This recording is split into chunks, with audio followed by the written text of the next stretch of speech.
Novamente, uma boa noite a todos. José Vitor, como vocês afirmaram que esse sistema de cotas é inconstitucional, eu gostaria que você descrevesse a sua visão de acordo com o reconhecimento do STF em abril de 2012, que o sistema de cotas ele é constitucional e frente à vertente da Constituição que fala sobre a igualdade material.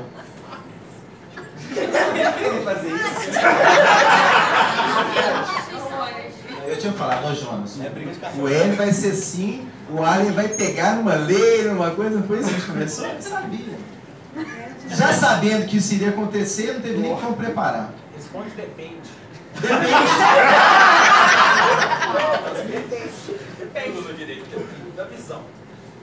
O Alien, então vamos uma resposta. Em se tratando do nosso Superior Tribunal Federal, eu acho que tudo que se espera, na verdade, não é nada, porque a população mesmo já não acredita nele.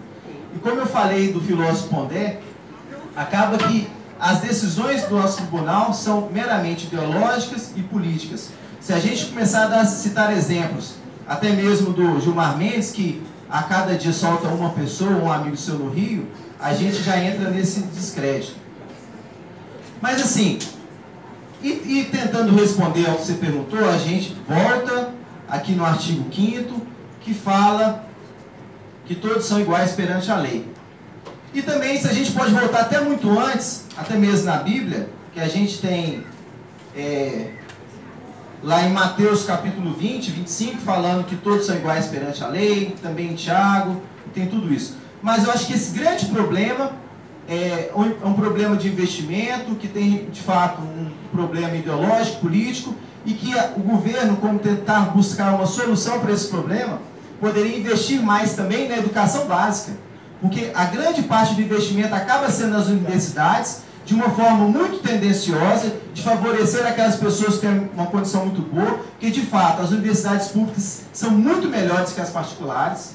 A gente vê isso da UFMG, por exemplo, que é a nossa grande referência aqui em BH. Poderia se investir mais na educação básica, porque as crianças negras, pobres, que não têm oportunidades, não conseguem chegar em condição de igualdade. E aí acaba favorecendo muito mais essa condição. Aí eu vou citar um exemplo meu, da minha casa. Eu tenho um irmão de 10 anos que praticamente não sabe ler, não sabe fazer conta. Está na escola pública, tomou bomba e foi obrigado a ir para a escola particular para ver se aprende. 10 anos. E aí a gente, na nossa época, com 6, 5 anos, já sabia ler, já conseguia fazer algumas coisas.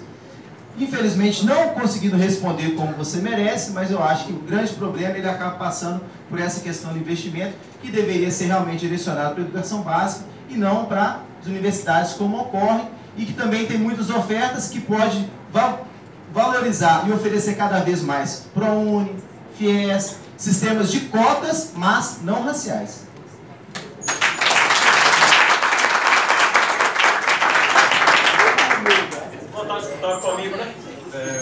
Bom, Zé Vitor, quando você fala sobre essa visão do STF, que a gente não lhe deve o devido respeito, eu acho uma questão complicada, porque nós estamos mexendo também com a Constituição. Então, sendo assim, eu acredito que nada do que tem aqui possa ter um valor significativo e que possa ser julgado por um órgão de destaque como o STF.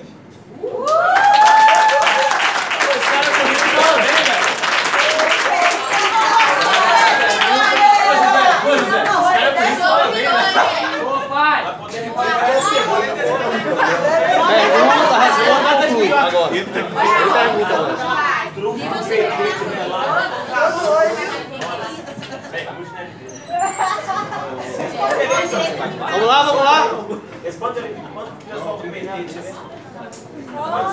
Vamos lá, vamos lá. Warley, de acordo com a geneticista Mária Cátira Portinoni, da Universidade Federal do Rio Grande do Sul, os genes que determinam a cor de pele de uma pessoa são a parte ínfima do conjunto do genético humano, apenas 6 dos quase 30 mil que possuímos. Em parceria com o geneticista mineiro Sérgio Pena, Mária Cátira é autora de um estudo recente que mostra que os negros do Brasil, por parte de pai, têm em média mais genes europeus que africanos. Portanto, identificar quem é negro ou branco ou negro e não negro, no Brasil é muito perigoso. Isso pode provocar um julgamento injusto e discriminatório. Aí eu vou te fazer duas perguntas. A primeira, como definir, como saber quem realmente é negro? Até mesmo porque as cotas, elas determinam pessoas autodeclaradas. E aí eu vou te perguntar também em relação ao título do tema em debate, porque ninguém falou do tema. Porque o tema fala o seguinte: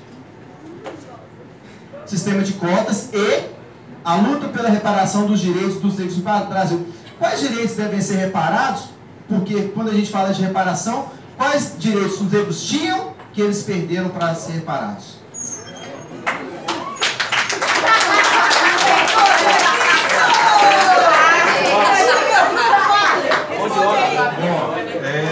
Em relação ao que foi dito, projeto Genoma de 1950, foi comprovado cientificamente que não existe raça humana.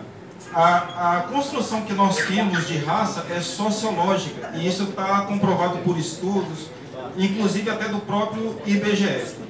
E a outra pergunta foi em relação à reparação dos direitos. O sistema de cotas, ela não veio para poder criar essa distinção de raça, ela realmente veio para poder reparar. Porque hoje nós vemos que, pela quantidade de população negra e população branca, os brancos dominam. E isso aí, gente, não é eu que falo, isso aí são estudos que comprovam isso. Então a gente vê que essas pessoas que têm uma vulnerabilidade social devido à raça, eles sofrem com isso. Então essa reparação é por causa disso. Inclusive, como vocês citaram o artigo 3 da Constituição, que fala que constitui objetos fundamentais da República Federativa do Brasil. Aí, o inciso 4º, ele fala promover o bem de todos, sem preconceitos de origem, raça, sexo, cor, igualdade e quaisquer outras formas de discriminação. Concordo plenamente. Só que como nós temos que ter um tratamento igual com os iguais e desigualmente para com os desiguais na medida da sua desigualdade. É onde entra o sistema de cotas. Aí eu falo com você, aonde que entraria o Estatuto do Idoso, o Estatuto da Criança e do Adolescente, porque fala de idade. Então não seria justo, são leis que não teriam uma constitucionalidade legítima. Então a gente deveria ter que aboli-las.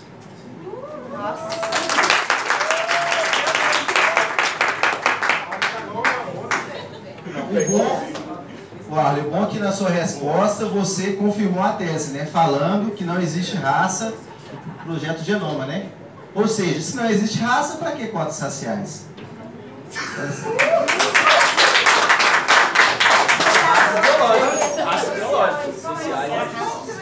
Ai, desculpa.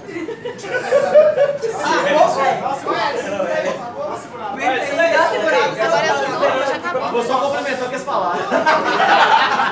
Concluindo o integrante. Concluindo. Como você falou, não existe raça. Eu acho que assim, esses outros estatutos, eles visam reparar direitos. E como eu falei na minha fala, as cotas são válidas, são importantes, porque elas tentam equiparar as pessoas que não tiveram oportunidades. E que não é o caso que a gente vê em relação aos negros. A gente acredita que esse tipo de coisa só alimenta cada vez mais a discriminação, a perseguição e divide o país. Obrigado. E assim, a gente tem que trabalhar isso, entender com muita calma, muita naturalidade, porque isso tudo também é muito novo. Vai levar um certo tempo, porque nós temos pessoas da nossa família que tiveram contato com pessoas que foram escravizadas. Se a gente for olhar, a escravidão acabou há pouco mais de 100 anos. Na África do Sul, até 1994, o ano do Tetra, todo mundo aqui, a maioria, né, pelo menos estava aqui presente. Ainda tinha apartheid na África do Sul, a separação entre os negros e brancos, ou seja, todo esse processo ainda é muito recente. 94 foi logo agora. Ou seja, a gente tem que fazer um processo disso, acreditando que vai ser a longo prazo, mas a gente vai tratar todo mundo com igualdade a partir do momento que todos, de fato, forem iguais e a gente não alimentar essa desigualdade.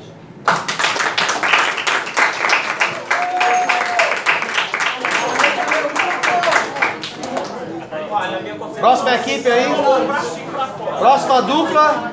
Vai lá, força aí. Olha, você vai responder. Se você não responder, eu vou brigar. Eu vou tirar a Esse responde hoje, viu? Aqui já trabalhando. Nossa, Deus. Não, já Pergunta. Acabou para com o Obama agora. Obrigado. Pergunta, resposta e conclusão, né? Depois o outro faz a pergunta, resposta e conclusão. Pedindo à plateia que se contenha para que o explanador, né, o orador possa desenvolver os seus argumentos. Boa noite.